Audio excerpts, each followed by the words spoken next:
C'est une émotion profonde et un cœur plein de gratitude que je me tiens devant vous aujourd'hui. Vous, les fils et filles de cette région administrative de Kankan, qui ont su nous offrir un accueil si chaleureux, une mobilisation si exceptionnelle que cela nous dépasse.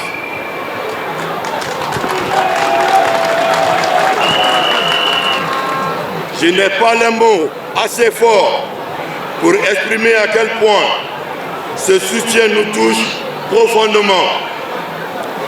Je veux aussi remercier tous les amis, les collègues, les sympathisants de toutes les régions qui se sont joints ici à nous à Kankan. Aujourd'hui, il n'y a pas que Kankan ici. Nous voulons dire merci à toutes les Kankanaises et à tous les Kankanais pour leur hospitalité.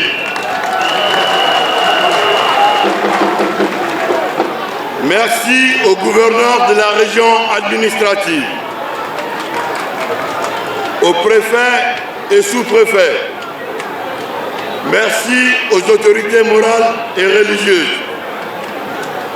Merci à nos vaillantes forces de défense et de sécurité.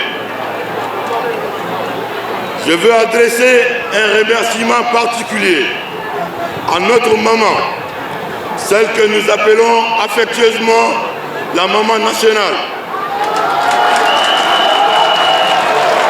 de recevoir toutes ces filles et fils dans le Nabaya que nous aimons. Votre mobilisation aujourd'hui est un cri fort et clair.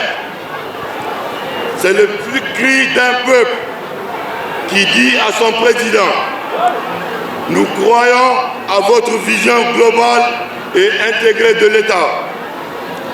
Nous croyons à votre projet de société. Nous croyons également en notre Guinée nouvelle et prospère sous votre leadership. En réponse, je veux vous dire, notre président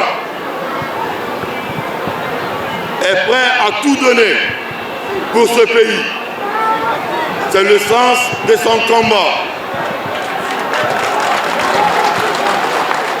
Son patriotisme n'échappe désormais à personne. À travers cette mobilisation, nous comprenons à quel point vous êtes attachés à votre fils, à votre frère, à votre compatriote, à votre président, le général Mamadi Doumbouya.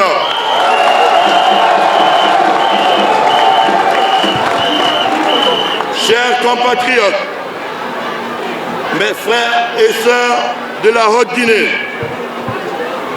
depuis l'avènement du CNRD au pouvoir, on ne peut citer les chantiers initiés, les chantiers achevés, ou encore les chantiers en cours de réalisation dans notre pays, que ce soit en termes de gouvernance, de lutte contre la prévarication et les infrastructures.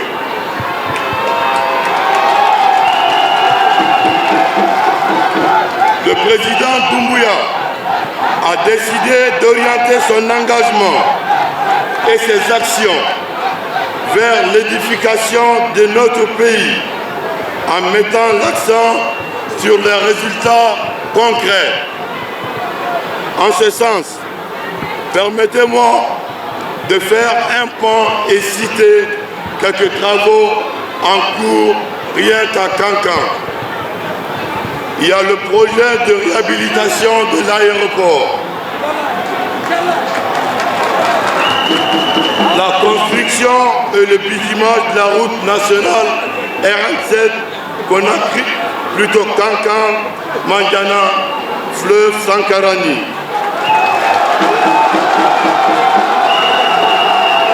la construction de la route Kankan-Tintioulé-Baranama, la construction et le bitumage de l'autoroute de 12,07 km en 2 fois 2 voies. Les travaux de construction et de bitumage de 10 km de voirie urbaine. Les travaux de construction du pont de Farandou. La construction du centre de dialyse. L'extension et la rénovation des centres de santé améliorés de Djansoumana et Sabadou. La construction du centre multiculturel de Kankan. La construction du centre régional d'apprentissage des métiers pour personnes handicapées. La construction des directions régionales du plan et de la douane. Les travaux dans le cadre du projet de l'interconnexion Mali-Guinée, etc., etc. Laissez-moi vous dire, ces projets ne sont pas le fruit du hasard. Ils sont le résultat direct de la vision réformatrice du président de la République. Nous pouvons dire avec fierté que la refondation est en marche grâce à la détermination de notre président. Mais il faut aussi reconnaître qu'il reste encore beaucoup à faire au regard de l'héritage catastrophique que nous ont laissé les vendeurs de rêves et d'illusions. Sous le leadership du président Mamadi Doumbouya, nous devons continuer à bâtir les bases solides de notre Guinée de demain, celle qui permettra à chacun de se sentir fier, de se sentir protégé, où les ressources du pays profiteront à tous ses enfants. Sous le leadership du président Mamadi Doumbouya, nous continuerons à bâtir ensemble et de renforcer les secteurs vitaux pour le bien-être de tous.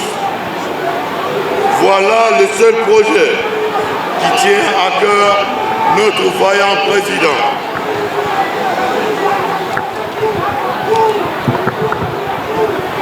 La matérialisation de cette vision est possible parce qu'aujourd'hui, comme jamais ça n'a été le cas, la volonté politique est là. Il y a un chef, une vision et un programme. Cela dit, je ne peux m'empêcher de rappeler une autre vérité. La Guinée a trop souffert des divisions. La Haute-Guinée a particulièrement souffert de la politique politicienne. Il y a eu trop de mensonges, trop d'instrumentalisation. À la limite, on pourrait dire de l'endoctrinement ou de la démagogie. Il y a eu trop de larmes pour rien. Il y a eu trop de destruction de biens matériels pour rien aussi.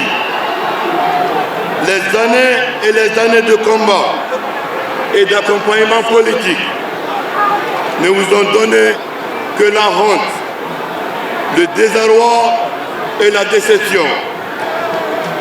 Vos sacrifices n'ont pas été récompensés.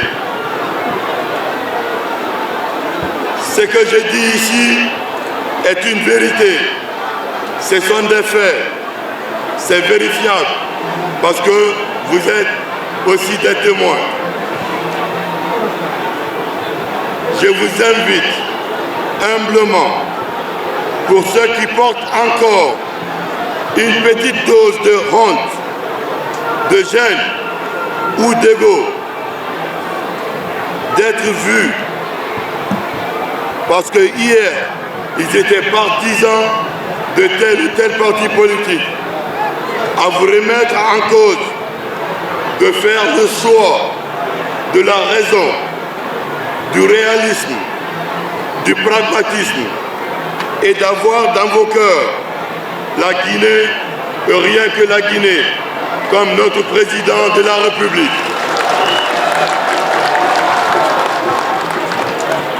C'est aussi le lieu pour moi de saluer et féliciter tous les acteurs politiques, les acteurs de la société civile, les influenceurs et les anonymes qui sont restés constants dès les premières heures et ceux qui ont fini par rejoindre la dynamique parce que les actions du président les ont rassurés. Aujourd'hui, l'heure n'est plus à la division, l'heure est à l'unité, à la réconciliation.